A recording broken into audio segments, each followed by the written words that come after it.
Bandeko batali mbote, mbote Kinshasa, mbote Congo Brazzaville, mbote na bino pe kuna bandeko diaspora. Toza na plaisir mingi ya ko présenter quel boule mag mokolo lelo pour informer bino. Yango nezalaka seul souci pe devoir na biso boza ebele. Merci beaucoup à vous de nous suivre et surtout na confiance pour continuer à repérer sa magazine d'actualité générale quel boule mag.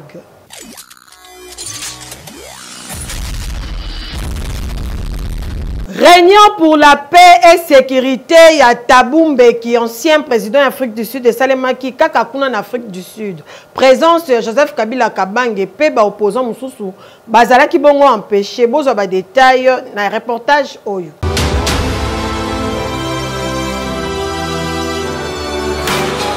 Ndenge kaka ezalaki prévu conférence sur la paix et la sécurité en Afrique du Sud où ezalaka bongo organisé chaque année na fondation Taboumbe qui ancien président ya Afrique du Sud et fongola ki bongo ba porte na yango mercredi 3 septembre 2025 pona ko se clôturer mokolo ya samedi 6 septembre kaka kuna na Afrique du Sud. Kasi esengeli koyeba ke conférence oyo ezalaka bongo organisé chaque année et si karepi ba africain ba sanganaka pona ko réfléchir na likambo etali bongo kimia paix sécurité na continent. Pona mbula oyo accent mingi mingi etiamaki na République démocratique du Congo. Boye ba ancien chef d'état, ba diplomate, ba autorité politique, ba acteur ya société civile, pe batu ya ndenge na ndenge, ba sangana ki pona ko pousser ba réflexion na bango musika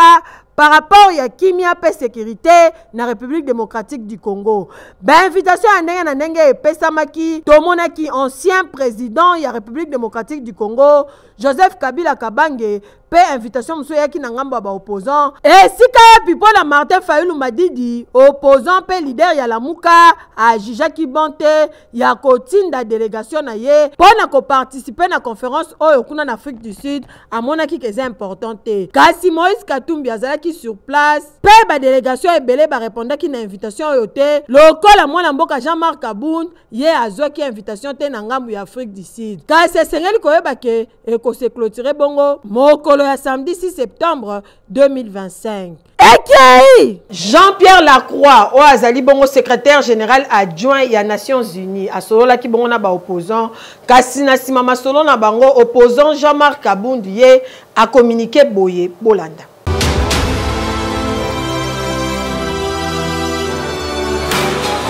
De tenir compte de la dynamique locale, c'est-à-dire les acteurs locaux de la société civile, les chefs coutumiers et les autres qui sont dans des contrées au service de l'insécurité. Donc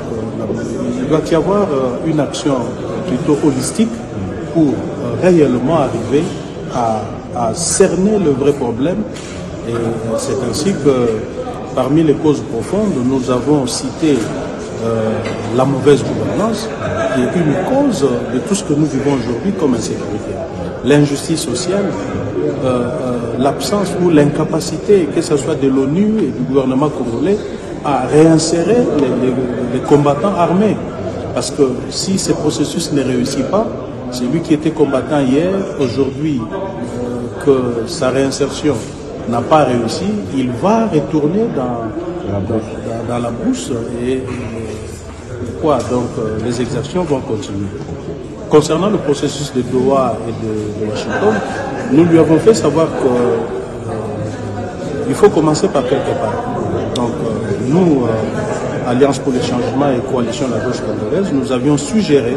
un dialogue à double niveau. C'est-à-dire qu'un dialogue au niveau international qui devait concerner la République démocratique du Congo et le pays voisin impliqué dans tout ce qui se passe à l'est du Congo. Et là, nous citons le Rwanda et l'Ouganda. Malgré que le pouvoir en place ne veut pas parler de l'Ouganda, mais nous estimons que l'Ouganda est totalement impliqué dans tout ce qui se passe à l'est du pays et qu'il doit y avoir un dialogue sincère entre Kinshasa et Kampala. Donc, cette politique de l'Autriche entre les deux pays ne va pas faciliter les choses. Et finalement, un dialogue interne, un dialogue inclusif. Nous avons martelé sur ça. Conseiller spécial et chef de l'État en matière de sécurité, professeur Eberand, Azala qui bon la séance de travail, na bactéries nyonso ba évoluer dans le secteur ya mine.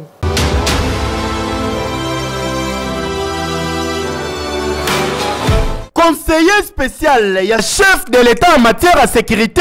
professeur docteur Désiré Cachemire Eberande Kolongele, a présidé qui mercredi Oyo, séance de travail, na ba opérateur bactère, na ba entreprise, Oyo bevoluaka na secteur minier. L'assainissement du secteur minier dans la province d'Ilualaba, ya ngone zalaki thème ya séance de travail Oyo, basis Oyo et Salemaki, suite ya mission Oyo professeur docteur Désiré Cachemire Eberande Kolongele, bakiselaka ye muku wa bongo asalaki na province ya Lualaba du 12 au 23 août. Yango ne permettait ki asala état de lié pe a palper doigt na réalité oyo ezali koleka na awa esika a résumaki yango na 4 volets. Volet ya liboso chevauchement ya ba responsabilité, volet ya mibale ezali sécuritaire, volet social pe ya suka ezali volet institutionnel ndenge ye moko atalisaki yango awa yokaye. Ce secteur minier, qui faut-il le rappeler, est quand même le secteur porteur aujourd'hui en ce qui concerne les financements du budget de l'État, mais aussi en termes de contribution en matière d'emploi et d'autres services connexes. Après avoir relevé un vrai problème, orientation et pesamaki pour trouver solution dans le secteur minier awa na RDC. La nécessité de restaurer l'autorité de l'État sur tous les sites miniers en appliquant la doctrine confirmée, d'organiser et de viabiliser les zones d'exploitation artisanale afin d'offrir aux creuseurs artisanaux des alternatives légales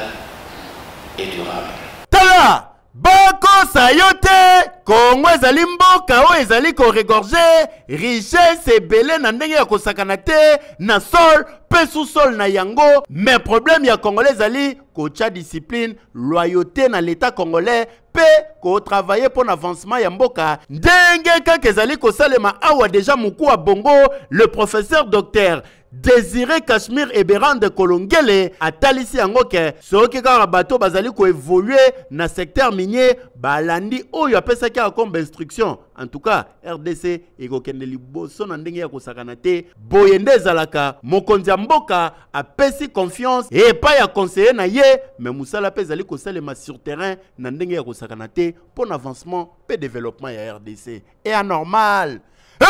Keyo, oui. Pilon ya haute tension kuna na mbudi en tout cas eza na risque makasi ya kokuwa ya po esika oyo et comment lango carrière.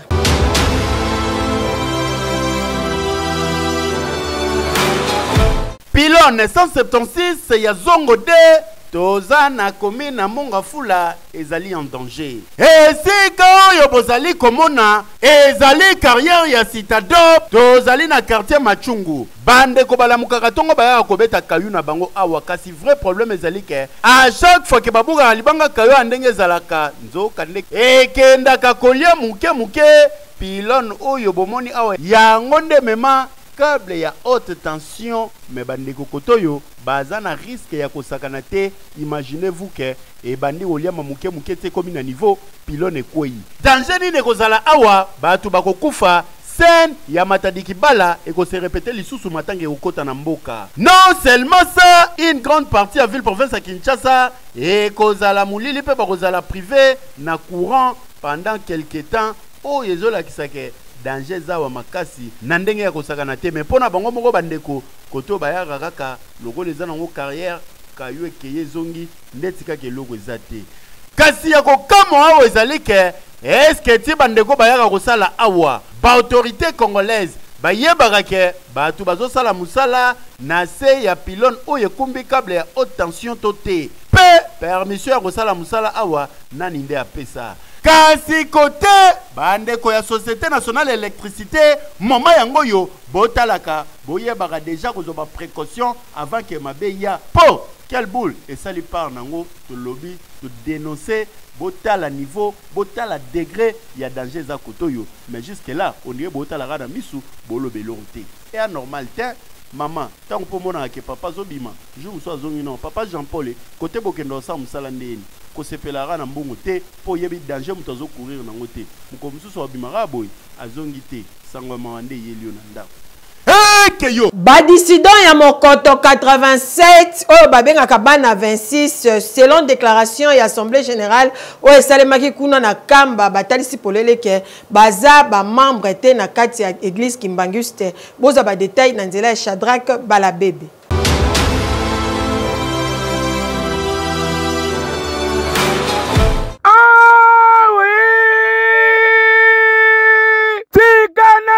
Sabino ke ba cadre nyonso ecclésiastique église Kimbangus te basangana kibongo autour ya assemblée générale oyo babengi lukutakanu convoqué par le chef spirituel et représentant légal l'église Kimbangus te Papa Simon Kimonkiangani du 1er au 2 septembre 2025. Ezalaki bongo pour évaluer bongo ba mesures strictes pe ko réorganiser bon fonctionnement de l'église. Kasi na kobima na bango na session spéciale oyo ya lukutakanu esika ba responsable nyoso l'église Kimbangus te ya ba niveau nyoso ba participaki bayaki bongo kosala déclaration pour ko éclairer opinion si événement raté ya ba leader ya dissidence ya mokoto 87 oyo babengaka bongo bana 26 oyo baprometaki kokita na makasi na nkamba na yango bakadre ecclésiastique au nom ya siège international na bango bazali koyebisa na polele nyonso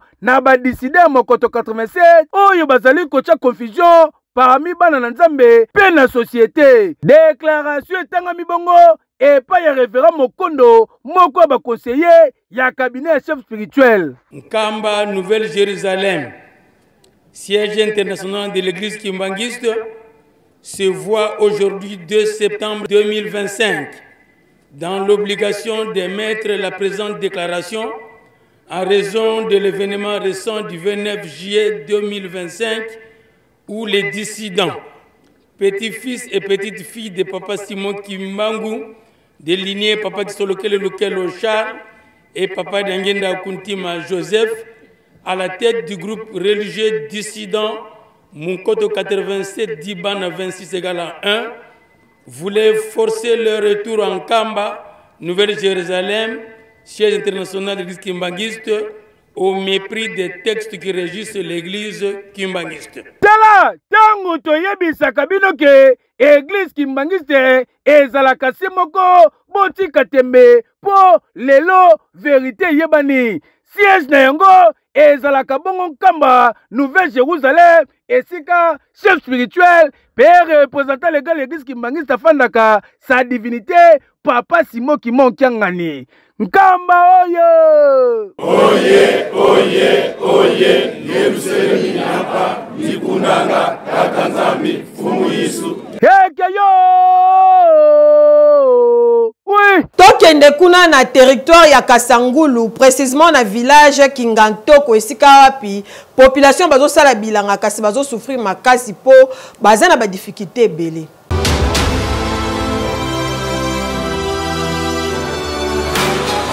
Awa tozali na Kasangulu na Congo Central, précisément na Kingatoko, ndenge bomoni ba hectare oyo etandami boye minene eza bien arrangé, balola déjà mabele oyo bomoni eza na vitamine ya kosakana te kutu selon ba information tozui sur place et pas ya ba papa na ba maman basalaka bilanga awa balobi bazalaka kutu na besoin ya engrais chimique te, basalelaka mingi ka poussière ya putulu ya makala oyo permettra bango avant balona babwaki nde bomoni basalaka bilanga kitoko boye. Kasi mama oyo bomoni mupanzi ndenge azolona nzete déjà balolaki mabele po awa biloko ndenge na ndenge elona maka lokola tomate, mbala sukali, ba légumes pe biloko mususu. Kasi manioko bomoni ba papa bazo bukuta bazo lia boye euti kaka na bilanga oyo. Problème ya makasi baza nango eza manque ya soutien, baza na ba matériel te oyo akosalela bilanga, bazo sala bilanga na bango na ba conditions très difficiles kaka na maboko boye nde bomoni un moment baye babwaki mai yoka moko na bango ndenge ya communiquer. Donc esenga kudu engrais chimique na sala aka na putulu ndunda nyoso ebimaka awa presque ya putulu kaka donc eza mabele mo penza vitamine kutu please. Nyonso oyo ezosalema awa na village Kingatoko en tout cas esengeli interpeller bakondi surtout ministre agriculture po batu ya boye baza bato ya konéglige te baza bato ya kosoutenir kotia ba matériel na disposition na bango et ko permettre na bango basala musala na bango kitoko bilange kokola population na Kinshasa akolela nzala te po biloko ebanda kouta awa na Congo central et koti na Kinshasa pour permettre na population nyonso ba vivre kitoko makambo kolela banzala en tout cas et ozala mingi te kotika bango ka boye et un normal ten ekei beta winner loto na 500 francs ya pamba ceux qui posent na chance okokyo gagner ba millions.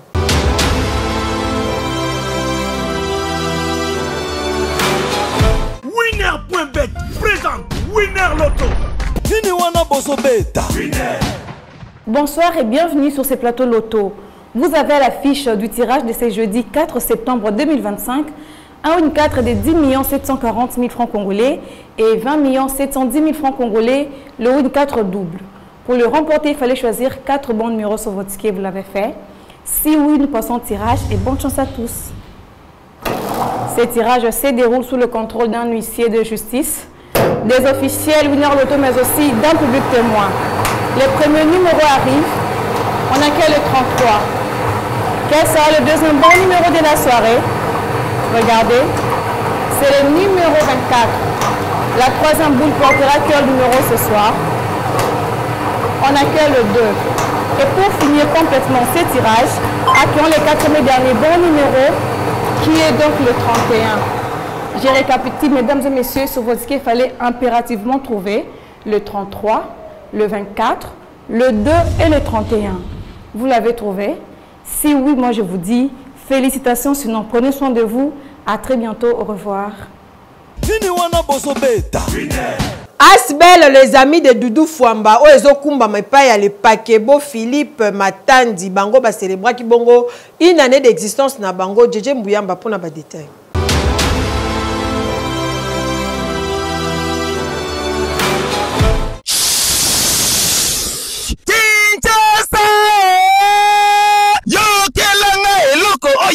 Sika na yebisa bino changu mobimba dako na démonstration de force oyo Philippe Matanzi auti kolakisa na monde entier ke azali le seul l'unique leader oyo bana changu bapesaka confiance pe bazalaka na sima na ye. Stade municipal ya Masina plein à craquer, couleur pembe veut dire Philippe Matanzi motema pembe maboko pembe yango population nyonso oyo bazana sima na ye ezalaki bongo na occasion ya inane ya Asbel les amis de Doudou Fwamba oyo ekumba makabongo na coordonnateur national na yango le Pakebo ya Kinshasa Philippe Matanzi. Ba papa, ba mama, ba jeune nyonso ya changu ba yewa ko célébrer inane na ndenga de fouetté. La force qui écrase motu oyo ache changu mobimba dako kendaki na 1000 chemete asengi na population nyonso ya Kinshasa ya Congo pe ya changu ba soutenir chef de l'État Félix Antoine Tshisekedi Tshilombo pe ba ye ba ko soutenir meilleur élève de Fachi ministre ya finance l'homme qui a stabilisé la monnaie Doudou Fwamba likunde libotai Solo les arabes ya changu Asbel les amis de Doudou Fwamba likunde libotai oyo esoutenaka d'action la chef de l'État son excellence Félix Antoine Tshisekedi Tshilombo Makasi boyeba ke ministre oyo azosala mosala oyo azala vision ya chef de l'État oyo ngai nabengaka meilleur élève ya Félix Antoine Tshisekedi Tshilombo ye kombo na ye Doudou Fwamba likunde libotai l'argentin national Pakebo national maboko makasi Jaboye nanu ezalate ekotikala kozalaka te oyo un individu ayeye moko atondisi stade municipal plein atrake esika oyo baparti politique bamelaka pema Philippe Matanzi ya Yelombe ekeyo. Oui. Epesi pasi makasi mutakufi na se ya pont Kwilu kuna na vila Kikwiti.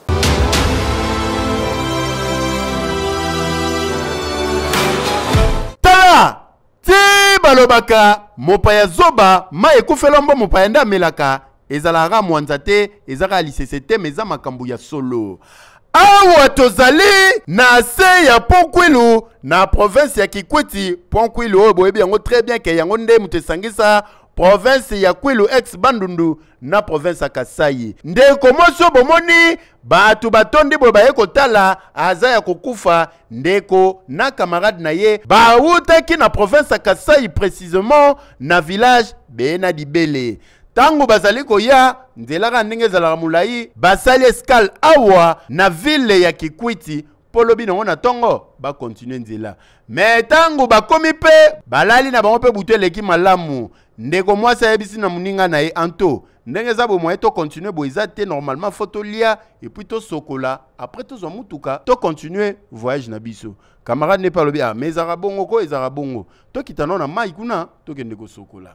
Sans pour autant koyeba ke awa na Kwilu mopaya jamais koya kokota kosokola na mai oyo changa il faut que tout na soit aux autorisations et pas bakolo mabele bango baye bakoti na mai chubu ndenge zalaka ngapi na yeba nage oyeba su pique-nique moto kenara tant tozaka na Bena Dibele kuna na Kasai to lavara pena na mekana ko beta ba contre plonger na kata mai oyo akoti na première profondeur apusani abeti pe banage na bien aye contre plonger ndeko mosa ye na deuxième profondeur akoti lisusu nage troisième profondeur ndeko alimwe azomona na lisusu te camarade na ebiga kenote azara makasi na nage arobima na ye 10 minutes 20 minutes 30 minutes après mutu azomona na te mutu abimite camarade tout la mwisi ya zaza akei sangwe panzani na mboka ke mutu akufi na mai 3 jours après corps ya ndeko ye kobima ndenge bomoni awa boye liwa ya mai ka ndenge zalaka mutu na se nzoto libanda baye kobenda nzoto na eti pembeni babalola eboye asia kufaki kale. En tout cas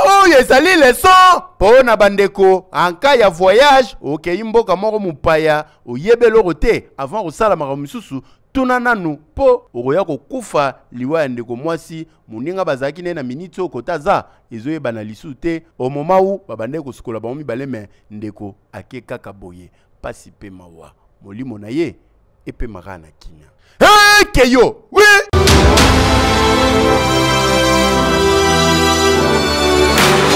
Monsieur Assoumani Lutungu, Assoumani Blanchard, Nzita Kindisi, Trésor Sadinkiala, P. Fami Mulamba, na Fami Masamba, bazali na mawaya koyebisa na baninga pe bayebani na bango, liwa ya épouse, mère, belle-sœur, pe mwana na bango na kombo ya Joséphine Masamba Nzuzi oyo akufaki mokolo ya vendredi 22 août 2025 na clinique Ngaliema suite ya maladie ya tango mulai. Programme ya matanga ezali boye. Vendredi 5 septembre 2025 na ngonga ya 19h ti 5h du matin ekozala bongo veillée mortuaire na salle La Grâce na Victoire référence Bibi Play. Pe samedi 6 septembre 2025 oyo nde kozala levé du corps na clinique Ngaliema na ngonga ya 8h45. Pe exposition ekosala mabongo na salle La Grâce na ngonga ya 11h juste nde départ na cimetière ya nécropole entre ciel et terre. Na 15h nde bakosala retour na bango na salle La Grâce toujours pour na bain de consolation.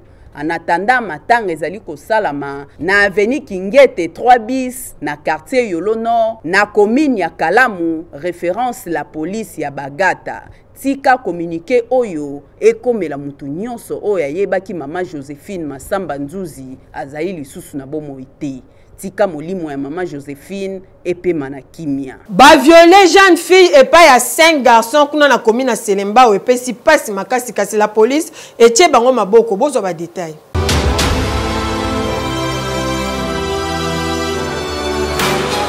nani asali makambo boye eza normal te tozali na quartier fimi na komi na bumbu esika mwana mwasi oyo bozali komona na kombo ya Tabita azali na 11 ans bauti koto kutu na ye veut dire Tabita victime ya viol landa lisolo selon d'information tozwi Tabita vandaki na ndako aza mwana Mama Rita bengi Tabita ye yakanan Tabita ye natindo ndo tika mbongo oyo epa ya na oba okolea Tabita mama nga lembi na ngai nga no kina ngati Mama Rita abina Tabita so keite oliati longwa wana zoba mwana nga bitinda te poani Tabita bi mama naza ko lemba tika na vana mama tellement insistaki Tabita chwezate azwi mbongo akindi kokenda kinzoka nde likame zali kokutana na nzela aye kokutana na ba jeune garçon oyo bapora Tabita na lipeka lokwa asaki abadi bakima na yembanguti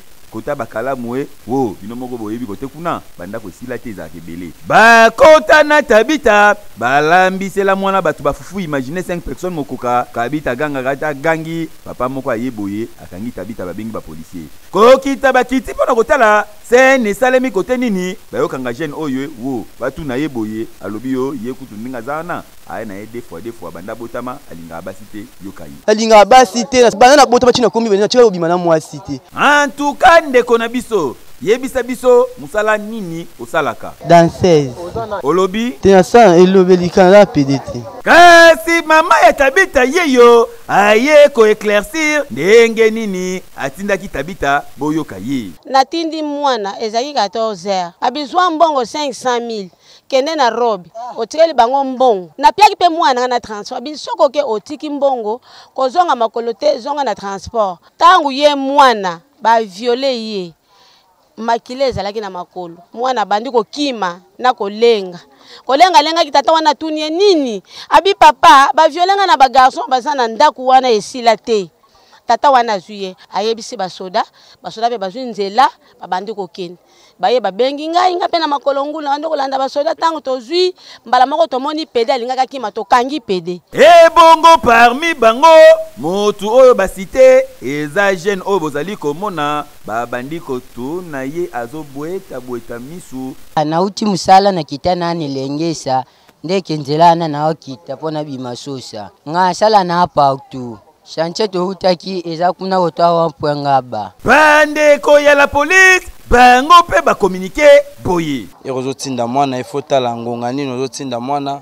epi toza na milie nini oyo yo ozotinda mwana milie oyo ezali rouge en tout cas ezali makambu moko esengeli kozwa au sérieux imaginez Tabita aza mwana 6e primaire aza na 11 ans s'il vous plaît 5 jeunes garçons balambisela ye bafufu mwana oyo avenir na ye ekomi mwa mobulu kasi na dossier oyo moto liboso ya kobeta bambata eza Mama Rita po mama mukolo boye ozwa 500,000 francs kopesa mwana 11 ans akende kotika ndenge nini baosible ete po ekomati na niveau babotola mbongo sekoma na ka ya viol bato mibale eza kolanda ndeko oyo des fois po yenda azotanga bakombo na ndenga des fois te abimisa bato nyonso oyo yayebi na dossier oyo nsima nango bayeba kopirige pene na bango ya normal te Tabita 11 ans ya pamba tama bosalani ekei constat ya batoilette ya coup direct kuna na bibwa na nsele en tout cas majorité ya bamapangu to pe population bazaka na coin oyo basalelaka batoilette ya coup direct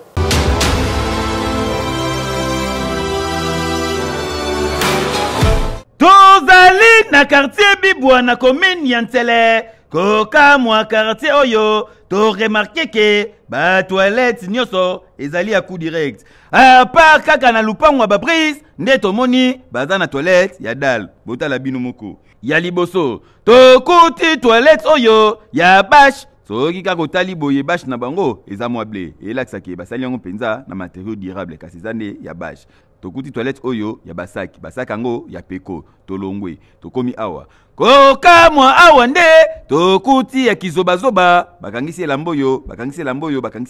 eyo correspondre te na mupanzi tokuti mususu bakanga nde maputa kote kuna batie liputa mususu lokola rideau kokamwa awa nde ezali lokola ambassade tokuti batie liputa ya président yangola ata respect moko na mokonzi mboka batu ezate bayeko bambe a na wese wo batu bakotaka kosala zongo inene na zongo ike topusani na mupanzi awa nde tokuti basali sikoyo ya 555 elakisiki bakolupango oyo baza bamfwandu po basali yango na mwa 555 tolongwe botala bino moko awa na kati ya kokamwe ezalike pour la plupart bawagango nyonso soko tali ezaka mikusi vedi soko koti na kati otelemi boye lokola photo passeport veut dire elongi nyonso likolo wa libanda kaka sende babombi na fo pape mutu aza na toilette na douche aoso na mamikala ongokende wenze zana tinda oso melanga pondu basoli na bango kutu sanko se gêner po eza toilette ya système ya photo passeport koka mwa tokomi awa tokuti toilette oyo kasi rideau nango eza ma couleur rouge so talika mpanzi bo oyo mutu moko aiko pa kolangenza na awa veut dire aza un problème à papier. Kasi pour la plupart ya ba toilette oyo soki moyo eza makasi modèle echauffaka ezo dégager na ndenga deux fois te imaginez bango pe bafinikaka bango ngote et bongo siko mvule beta ekotaka mai ebele soko ye foza na technique au déposer bord pas oke mupanzi sinon te de laver kango na ndenga sima wana idete en tout cas soko tali la plupart ya ba quartier oyo bakutaka ba toilette ya coup direct soko tali bien bazara na problème à mai ndenge mona quartier bibwa oyo problème à mai batu bakimeli na bango na toilette à coup direct ko kamwa ezalaka pe moko ya bakanal oyo ekabolaka microbe en tout cas eza ba réalité ya Kinshasa ekei pour na match ya RDC na Soudan éliminatoire ya Coupe du Monde 2026 esengeli boye ba ke population ba pronostiquer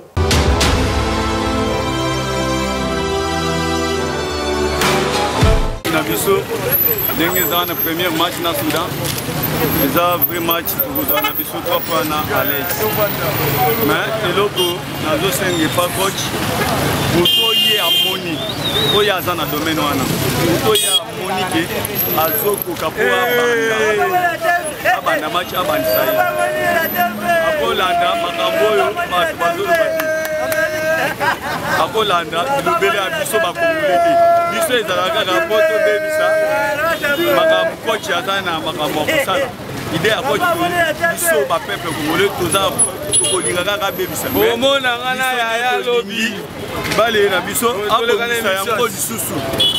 na match na deuxième match abongisa basa o toza makasi na tosenga kaka ke peuple congolais a tellement soutenu équipe nae parce que Sénégal a augmenté. Bato kobeta bango mabe parce que kobeta ngo la ma profiter bitumate mais kobeta bango sikola ndembo masana makolo.